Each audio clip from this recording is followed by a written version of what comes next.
금융기관의 개인신용정보 보호 업무를 맡고 계신 담당자분들 반갑습니다. 고객과의 거래가 딱 끝나는 그 순간부터 보이지 않는 시계가 하나 똑딱이기 시작하죠. 바로 데이터 생명주기 시계입니다. 자, 지금부터 상거래 관계가 종료된 후에 고객 정보를 어떻게 다뤄야 하는지 그 핵심적인 절차를 아주 명확하게 한번 짚어보겠습니다. 고객이 떠났다고 해서 모든 게 끝나는 게 아니죠. 바로 그 순간부터 고객 데이터는 아주 엄격한 법의 보호를 받게 됩니다. 이게 그냥 단순히 삭제 버튼 하나 누르면 끝나는 문제가 절대 아니거든요. 오히려 법에서 정한 아주 정교한 여정을 따라가야 하는 그런 과정이라고 보시면 됩니다. 자, 그럼 가장 먼저 알아야 할 게 뭘까요? 바로 이 데이터 시계가 대체 언제부터 똑딱이기 시작하느냐 이겁니다. 그 기준점이 되는 상거래 관계 종료일을 명확히 하는 게 첫 걸음이죠. 신용정보법에서는요, 바로 이 상거래 관계 종료일을 모든 정보의 보유나 삭제 기간을 계산하는 단 하나의 공식적인 출발점으로 보고 있습니다. 그러니까 이 날짜를 잘못 판단하면 그 뒤에 이어지는 모든 절차가 다 꼬여버릴 수 있다는 거죠.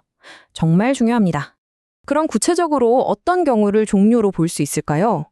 예를 들어 고객이 가진 모든 계좌가 폐쇄됐을 때, 아니면 빌린 돈을 다 갚아서 채권 채무 관계가 완전히 끝났을 때, 또 고객이 정식으로 회원 탈퇴를 하거나 가입했던 모든 보험 계약이 해지 또는 만료된 시점도 해당됩니다. 대출 채권을 다른 곳에 팔아서 더 이상 우리 고객이 아니게 된 시점도 마찬가지고요. 여기서 중요한 포인트가 뭐냐면요. 각 금융기관이 내부적으로 좀 더 상세한 기준을 만들 수는 있어요. 하지만 반드시 방금 보신 이런 명확한 법적 원칙에 근거해야만 한다는 겁니다.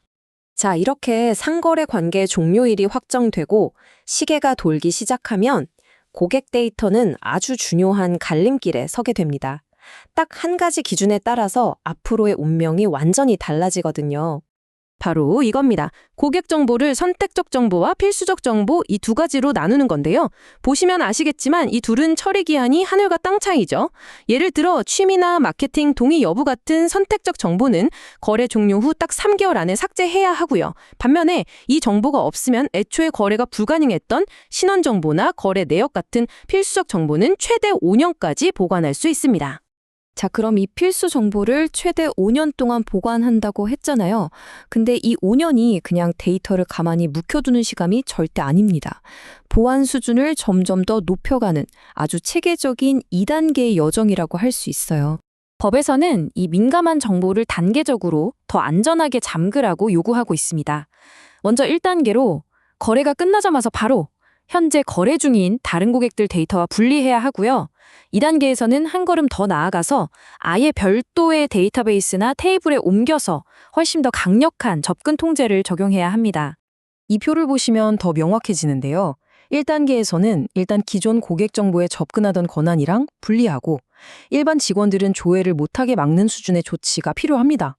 그런데 2단계로 넘어가면 여기서 그치지 않고 데이터를 아예 별도 DB나 테이블로 옮겨버리는 거예요. 물리적으로든 논리적으로든 완전히 분리해서 1단계보다 훨씬 더 까다로운 승인 절차를 거치게 하는 거죠. 만약 이 데이터를 다시 써야 할 일이 생기면 반드시 사후 감사까지 해야 하고요.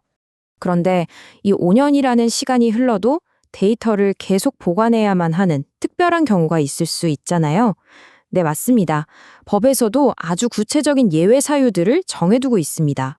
어떤 경우냐면요. 다른 법률에서 보관하라고 정해놨거나 사람의 생명이나 재산에 급박한 위험이 있을 때, 또 보험 사기 같은 범죄를 막기 위해서 필요한 경우도 있고요. 통계나 연구 목적으로 가명 처리를 한 정보, 혹은 고객이 직접 내 정보 지우지 말아주세요라고 요청한 경우도 예외가 될 수 있습니다. 중요한 건 이런 예외 사유들은 그냥 우리한테 필요하니까 하고 맘대로 적용할 수 있는 게 아니라는 거예요. 반드시 법적인 근거를 명확히 하고 왜 예외를 적용했는지 전부 문서로 남겨둬야 합니다. 자, 그럼 이제부턴 실무에서 정말 많이 헷갈려 하시는 몇 가지 질문들을 짚어보면서 이 원칙들이 실제 현장에서 어떻게 적용되는지 한번 살펴보겠습니다. 첫 번째 질문입니다. 특히 IT 부서나 컴플라이언스 담당자분들이 정말 많이 물어보시는 건데요. 개인 신용 정보를 파기할 때 로그 파일에 남은 기록까지 싹 다 지워야 하느냐, 이 문제입니다. 결론부터 말씀드리면 네, 맞습니다. 원칙적으로는 로그 파일을 포함해서 해당 정보가 저장된 모든 시스템에서 삭제하는 게 맞아요. 하지만 여기서 중요한 예외가 하나 있습니다. 만약 전자금융거래법처럼 다른 법에서 일정 기간 보관하라고 의무화한 로그가 있다면 그건 보관할 수 있어요. 단, 다른 정보들과는 완전히 분리해서 아주 엄격하게 관리해야 한다는 조건이 붙습니다. 다음 질문도 아주 흥미로운데요.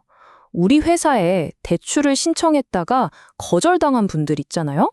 이분들 정보는 어떻게 처리해야 할까요? 거래가 성사된 건 아니니까 애매하죠. 이른바 잠재 고객과 실제 고객 사이의 회색지대라고 할 수 있겠습니다. 이 부분은 법적으로 아주 명확하게 구분해야 합니다. 대출 신청이 거절됐다는 건 우리와 상거래 관계가 성립되지 않았다는 뜻이거든요. 그래서 이분들은 신용정보법상의 고객이 아닙니다. 대신 더 일반법인 개인정보보호법의 적용을 받게 되고요. 따라서 대출 심사라는 목적이 달성된 후에는 지체 없이 바로 파기해야 합니다. 적용되는 법 자체가 다른 거죠. 자, 오늘 내용을 한번 정리해 볼까요? 결국 데이터 보관이라는 건 단순히 몇 년 저장했다가 지우면 끝나는 게 아닙니다. 여정이라는 표현이 딱 맞아요. 정보를 올바르게 분류하고 단계적으로 분리하고 접근을 통제하고 마침내 안전하게 파기하는 이 모든 과정이 바로 법규 준수의 핵심이고 또 우리 금융기관과 고객 모두를 보호하는 가장 기본적인 장치라고 할 수 있겠습니다. 고객은 떠났지만 그들의 데이터는 여전히 우리 시스템 안에 남아 있습니다. 자, 마지막으로 한번 자문해 보시죠. 여러 번 조직의 데이터 생명주기 시계는 과연 법규 준수를 향해 정확하게 가고 있습니까? 아니면 혹시 모를 위험을 향한 카운트다운을 하고 있는 건 아닐까요? 이 질문에 대한 답에 바로 우리 조직의 신뢰가 달려 있습니다.